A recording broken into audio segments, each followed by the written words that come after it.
अस्सलाम वालेकुम मेरे दोस्तों, मैं एक और प्यारा सा वीडियो आपके लिए लेकर आया हूं। जो हालात इस वक्त ईरान, अमेरिका, इजराइल की जंग में चल रहे हैं वो हालात मैं आपको बताने जा रहा हूं। वैसे तो आप सारी खबरों से वाकिफ हैं, लेकिन फिर भी मैं आपको खबरें दे रहा हूं। ईरान ने स्टेट ऑफ हॉर्मुज पर से गुजरने वाले सारे तेल के जहाज़ों को रोक दिया है और कहा है कोई भी यहाँ से नहीं गुजरेगा, जो भी गुजरेगा हम उसे अपनी मिसाइल से उड़ा देंगे। तो किसी भी देश के जहाज़ में इतनी हिम्मत नहीं है कि वो ईरान की इस धमकी को नज़रअंदाज कर सके। तकरीबन 200 या 250 जहाज़ वहाँ पर खड़े हुए हैं और तेल की रिफाइनरियाँ सारी इस वक्त बिल्कुल जाम हो गई हैं। लोगों ने तेल बनाना बंद कर दिया है।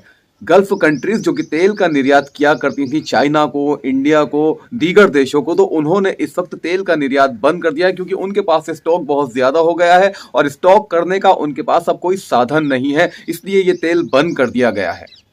और किसी भी जहाज के कप्तान के अंदर इतनी हिम्मत नहीं है कि वो ईरान की धमकी को नज़रअंदाज करके अपने जहाज को आगे बढ़ाए, क्योंकि जैसे ही वो ऐसा कोई काम करने वाले होंगे तो ईरान अपनी मिसाइल से उस जहाज को बर्बाद कर देगा। हाँ, लेकिन ईरान चीन के तेल को आने दे रहा है। चाइना के जो भी जहाज आ रहे हैं वो स्टेट ऑफ हॉर्मुज से सुरक्षित गुजर रहे हैं। चाइना का जो तेल 70 लाख बैरल के करीब एक दिन में गुजरता है, वो रोजाना वैसे ही गुजर रहा है, उसे नहीं रोका जा रहा है क्योंकि चाइना ईरान के सपोर्ट में है और जो ईरान के सपोर्ट में नहीं है उसका तेल ईरान आगे बढ़ने नहीं दे रहा है।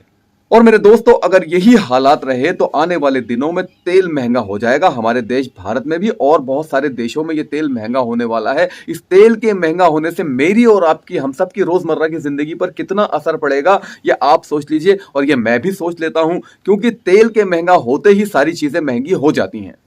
एक तरफ दुनिया भर में तेल का संकट गहरा गया है और दूसरी तरफ अमेरिका इस पर भी बिजनेस कर रहा है। जी हाँ, आपने सही सुना, इस पर भी बिजनेस कर रहा है। अमेरिका ने सभी देशों से कहा है कि जिसका भी तेल स्टेट ऑफ हॉर्मुज से गुजरता है उसकी जिम्मेदारी हम लेंगे, हम उसे सेफ्टी के साथ उसके अड्डे पर पहुंचाएंगे, उसके देश में पहुंचाएंगे और इसके बदले में हम आपसे पैसा लेंगे और आपके जहाज की पूरी गारंटी लेंगे और इतनी गारंटी लेंगे कि आपका हम इस पर एक बीमा भी करवा रहे हैं। अगर आपका नुकसान होगा तो वो हम बर्दाश्त करेंगे, क्योंकि अमेरिका ने बहुत नुकसान पहुंचाया है ईरान के पानी के जहाजों का। लगभग 17 जहाज ईरान के पाकिस्तान ने उड़ा दिए हैं।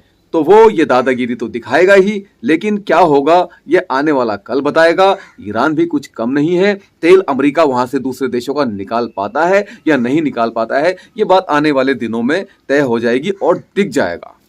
ईरान की तरफ से बयान निकलकर सामने आ रहा है। ईरान कह रहा है कि तुमने, यानी अमेरिका ने, उनके सुप्रीम लीडर को मारकर उनकी हत्या करके उनके दिलों पर चोट पहुंचाई है।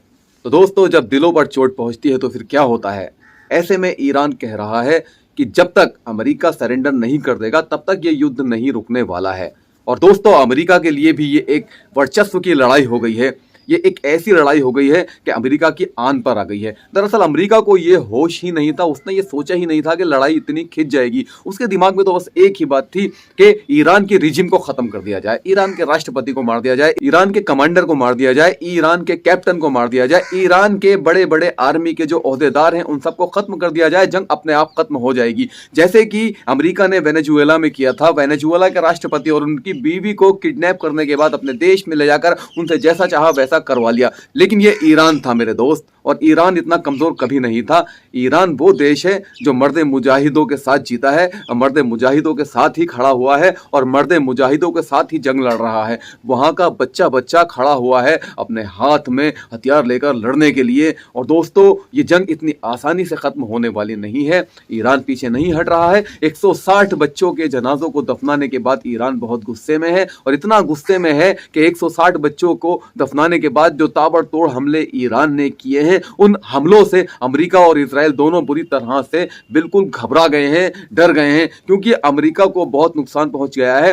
9,000 करोड़ रुपए का अमेरिका का एक ऐसा रडार नष्ट कर दिया गया है जो कि 5,000 किलोमीटर दूर तक की रेंज से आने वाली हर मिसाइल की, हर बम की खबर अमेरिका को दिया करता था, लेकिन सिर्फ एक सस्ती मिसाइल ने उसे तबाह और बर्बाद कर दिया। 9,000 करोड़ रुपए का वो यंत्र, वो रडार, वो औजार, वो हथियार बिल्कुल खत्म हो गया। ये जंग अमेरिका के लिए भी कोई आसान जंग नहीं है, क्योंकि जहां 25-30 लाख रुपए की एक मिसाइल अमेरिका के ऊपर ईरान गिरा रहा है, उसे रोकने के लिए 25-30 करोड़ रुपए अमेरिका को खर्च करने पड़ रहे हैं। इन हालातों में अमेरिका कब तक जंग लड़ेगा और क्या करेगा, कैसे करेगा ये आने वाला वक्त बताएगा। लेकिन मेरे दोस्तों, मेरा तो ये कहना है कि जंग किसी के भी पक्ष में अच्छी नहीं होती है। इस जंग को रुकना चाहिए, बातचीत की टेबल पर आना चाहिए और इस जंग को अब रोकना चाहिए, नहीं तो आने वाले दिनों में इसका नुकसान पूरी दुनिया को उठाना पड़ेगा। आप क्या कहते हैं? कमेंट बॉक्स में जरूर बताइएगा।